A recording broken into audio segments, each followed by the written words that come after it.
Bueno, ese es otro estudio de caso. Ya hemos hablado de grandes proyectos como lo montó Marcelo en medianas, grandes empresas. Este es un caso que queremos traer a colación de una pyme.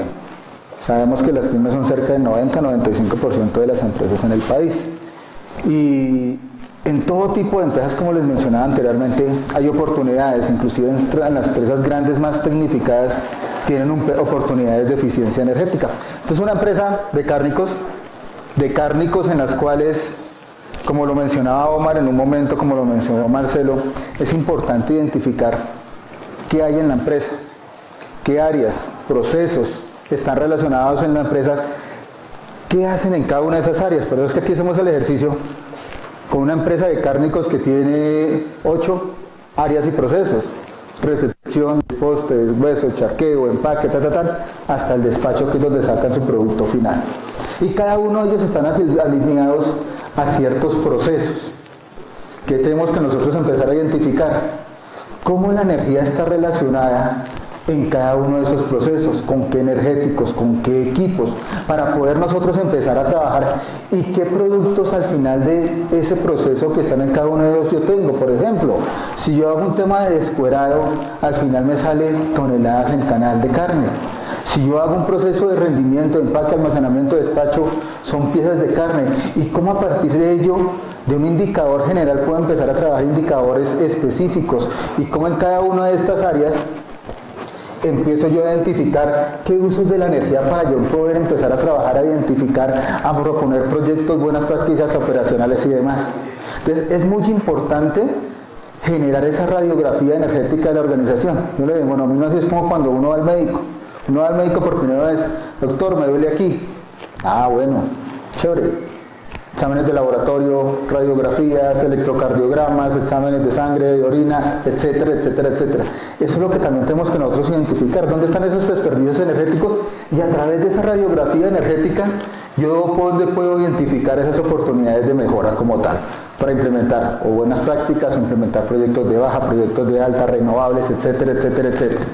Entonces empiezo a identificar cómo está mi producción, cómo están mis consumos energéticos. Entre más cantidad de información, los análisis estadísticos y matemáticos que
determino mi línea de base energética de la organización.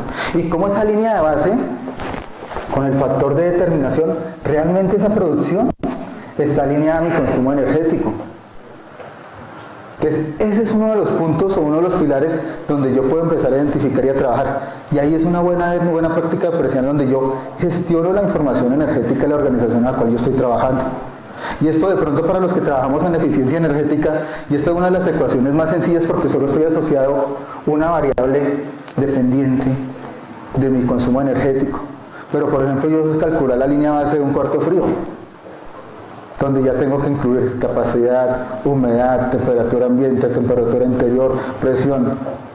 Entonces ahí es donde viene la magia de poder que esta ecuación de línea de base sea lo bastante sólida, soportada, documentada, para que los contratos de las empresas de servicios energéticos, los contratos por ahorro prestacionales, para evidenciar esos ahorros energéticos a futuro, porque este es mi punto de partida. Y por ejemplo, si yo por BP2 digo que voy a reducir 50.000 kilovatios, pero si aquí mi energía no se a la producción, solo me está dando 20, porque usted me está mandando información que no es. Entonces esto, entre más cantidad de puntos, mayor información tengamos de las organizaciones, es mucho más fácil y más confiable esa información a ese punto de partida. Este es un ejercicio que hicimos ahí en la empresa, estamos trabajando en el proyecto NAMA, inclusive la fuente, pueden consultar esta guía que desarrollamos en la marca del proyecto NAMA Industria, Procesos Productivos, que estamos trabajando con CAEN, a partir de recursos del Fondo Mundial para el Medio Ambiente y Naciones Unidas.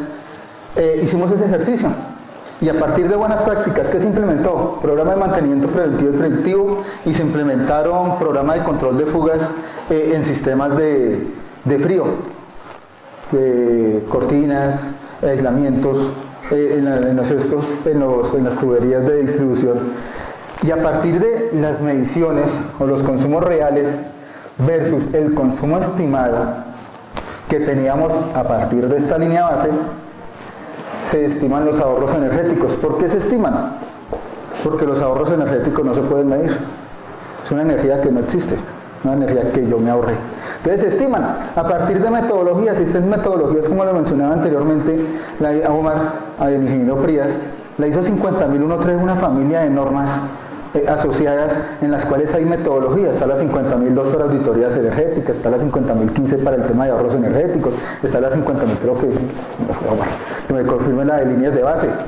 Y también hay protocolos internacionales para el tema de valoración de ahorros energéticos, como protocolo internacional de medida y verificación que tiene el EVO, que es un ente internacional de la Agencia Internacional de Energía, en los cuales validan estos ahorros energéticos. Si yo demuestro documentalmente y el proceso de esas líneas de base es muy sencillo, es mucho más fácil. Lo que pasa es que sí nos falta capacitarnos y un poco más hacia allá. Entonces ya listo, yo tengo aquí mi ahorro energético, y lo que uno le demuestra a ellos es cómo yo ahorré energía en función de lo que hubiera pasado si no hubiera hecho nada, que es el ejercicio que hicimos acá. Esto es sencillo con BP2. Si no hubiera implementado medidas, mi consumo energético se hubiera comportado así. Y esto parte de la línea de base que identificamos en ese análisis estadístico de consumo de energía versus producción. Si yo implemento medidas adicionales a las BP2, es posible que mi ahorro energético sea mayor. Y esta diferencia entre la línea roja y la línea azul, que en este caso son líneas punteadas y son por BP2, alcanzamos ahorros entre el 2 y el 5% del consumo total de energía eléctrica para este caso. Entonces ahí es donde viene el ejercicio de cómo demostrar al empresario que la eficiencia energética sí genera ahorros energéticos. Y esto, si lo llevo a mi matriz de costos de energéticos que tiene la organización, me vuelvo más productivo, más competitivo. Este es el ejercicio que queríamos mostrarle, algo que adicional a lo que había mostrado el ingeniero Marcelo, que las BP2 también son una herramienta, y si yo sumo, al final ese delta de ahorro energético va a ser mucho mayor en las organizaciones. Muchísimas gracias, muy amables por su atención.